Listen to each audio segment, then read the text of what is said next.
This is what I did to move the needle today. With that being said, I made an Instagram video a few days ago where I talked about 3 goals that I had for before the end of 2025. And basically, I decided to take today and push the needle, like I said, in the direction of helping those goals. And I've been watching a lot of videos recently. Not recently, I always watch videos. I watch a lot of videos all the time. But a lot of them seem to talk about long form content, which I have always wanted to do, and I have done in one way or another, i.e., doing cooking videos and making vlogs and whatever that I've posted and are private, anyways. But the only ones that are public on YouTube are the Uncut Kitchens, which the more and more I see about posting long form videos, I said, screw it. I'm just going to start posting long form videos. So this is my first swing at it. If it's good, great.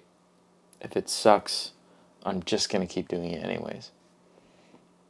But so basically, like I was saying about the goals, I basically spent the day doing a bunch of random stuff, checking things off my list, trying to help figure out those goals. So the first thing I did was I found a solid option for my email list, which was one of the goals, was start an email list and maybe write a newsletter or just have a way to kind of have a collection of people that I can send stuff to or talk about to, or kind of just like get in my network, so to speak. So I believe it was called Kit, was the name of the Kit was the name of the platform I decided on. I saw MailChimp was another good one, but I'm only going to do a free version right now. And the free version, Kit, seemed to offer more subscribers, so eventually people subscribed to the email list. So eventually if it got to enough people, I don't want to be capped by what platform I'm using. And obviously I could switch and whatever, but it just seemed like the smarter play right now. And at this point, I just got to start with something. And then for the other goal, I watched some videos about personal branding. And I know that's like, okay, duh, whatever, you just watched YouTube. But they're very specific about categorizing yourself, because that seems to be the hardest part for me. Is like, I think I could batch make content, I could organize myself, I could figure out what I'm doing and how to do it, but just the direction and style of content I want to make is like the hardest part for me. The hardest decision to make is what niche, so to speak, to be in. And I hate doing that, because I am a firm believer in your niche being your personality, being you, But at the same time, I think a style of content and, using the same font and using the same coloring and, kind of keeping it somewhat the same every time I show up on whatever social feed you're on could really help make someone see something that's familiar and then come back to it.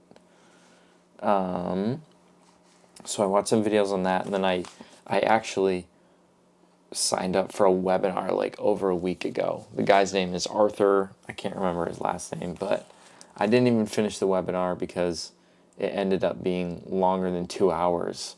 But I got like an hour and 45 in, and then I had to go eat dinner with my family. But he was just talking about, more personal brand. It was more about just like content in general, how to get better at doing that and finding some, motion, getting some momentum. But that was cool. I do think I want to make sure I'm not one of those people that just plans, plan, and then don't take action. I think that's a big thing, is like analysis paralysis. So then you do all this thinking and planning to a point where you actually don't have anything figured out. So I don't want to be one of those people. So definitely action is next on that list. I mean, I guess this is action in some regard, but action is definitely next.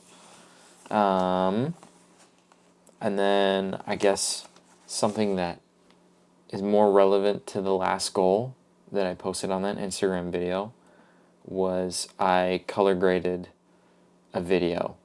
It was literally just like a selfie kind of clip. I grabbed my camera, but it's raw footage, and I threw it in DaVinci and did the normal, my CST nodes and tried to white balance, and it was a little hard because I did underexpose it, but that's part of the learning curve,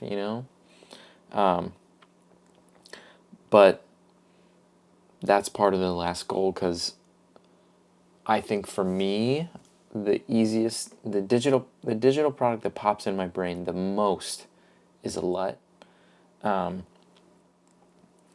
which is a lookup table. If you're unfamiliar, they're basically like, or a power grade is probably what I would make, just so it's a little bit more modular. But maybe I would just make a LUT. I don't know. But it basically like does the color grading for you. I've struggled with LUTs, and I've been vocal about that in the past, but I know if you have them figured out, they can be a very easy plug and play kind of thing.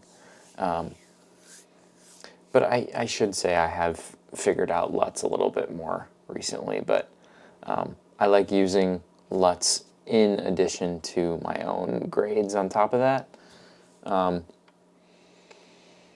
My biggest challenge with that is this monitor that I'm currently using as a light to correctly expose myself on screen here. So that looks okay. It doesn't look great, but is this monitor. It's not color accuracy or calibrated for color accuracy. So basically I can make all these adjustments based on what I'm seeing, and then I go and export it, send it to my phone, and when I send it to my phone, I'm like, that does not look anything like what I just looked on my screen. But I have found a way to it's more just like guess and check. I do it, send it to my phone, doesn't look right. Okay, it needs to be a little more blue, a little more highlights, a little underexposed. So then I make those tweaks and then send it to my phone again, and then like, oh, this is what it would look like on Instagram or YouTube or whatever. So that is what that process has been. And eventually I'll get a monitor that's color calibrated. And it's kind of like, agonizing is the wrong word, but it's like I've got this really nice camera at my disposal that's capable of really, really cool images and colors and just looking really good. And then I put it onto the screen and I'm like, I could be using this right. I don't know that for sure though. It's kind of like a good analogy would be, you have a fancy new sports car and you pull up to the gas station and you kind of just cross your fingers you're putting the right kind of gas in it. And you don't know until you drive it. So, hope you didn't put diesel. So yeah, those are the things that I'm doing, because I'm just going to use it as a documenting my process, because I frankly don't know how else to use YouTube beyond, I could like make skit stuff, but I think this is a more valuable version of anything I could put out, really. And I had a few other things that I crossed off my list here today that pushed the needle, like I mentioned before. But yeah, that workshop, I did put on my list that I was going to film this YouTube video, so I'm making good on that. I did say I was going to find a better platform for my website and like my portfolio kind of website, but I made it with Canva, and I just decided to update it, try and fancy it up a little bit. Oh, I see. You can see the cars outside, rolling around outside. But tried making,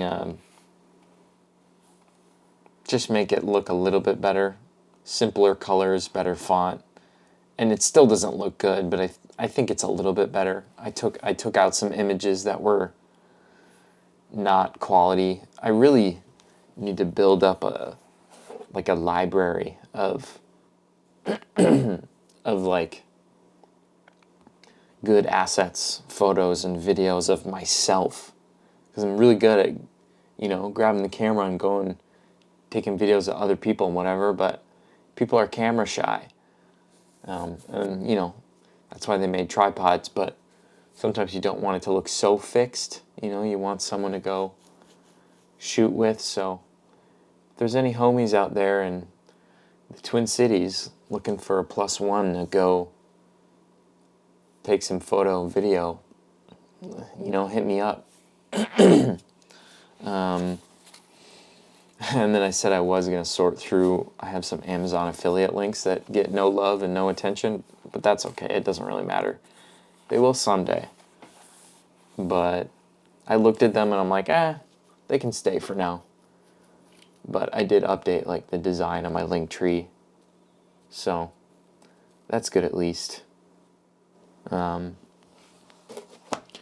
yeah, but again, I just felt like inspired to make long form videos, and I'm not even going to edit it. I'll color grade it, maybe slap some music on it, but I'm not going to chop it up. I think the purest form of thought and value and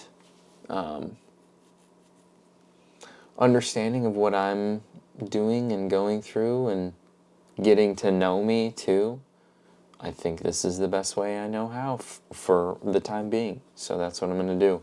I also just had this thought. Alex Hormozy was one of them, and I know that he can be one of those figures that people kind of roll their eyes, like the big names, but he is a very smart dude. But I was watching his video, and he made a point of the longer amount of time someone spends with you, whether that be like on the internet or in person, or I guess he was more specifically talking about making content. If it's a longer piece of content, a longer video, and he was referencing live streams that someone is there with you the whole time, that they get more familiar with you. They feel like they know you more. And I had heard that kind of concept multiple times on different podcasts and, informational videos and whatever, enough times where I was like, okay, I'm missing out if I don't at least try and do this. So this is what I'm doing for now, like I said. But if you made it this far, I appreciate it. I thank you, and hopefully I stick to, and we will catch you in the next one. So go push the needle yourself, and we will see you next time.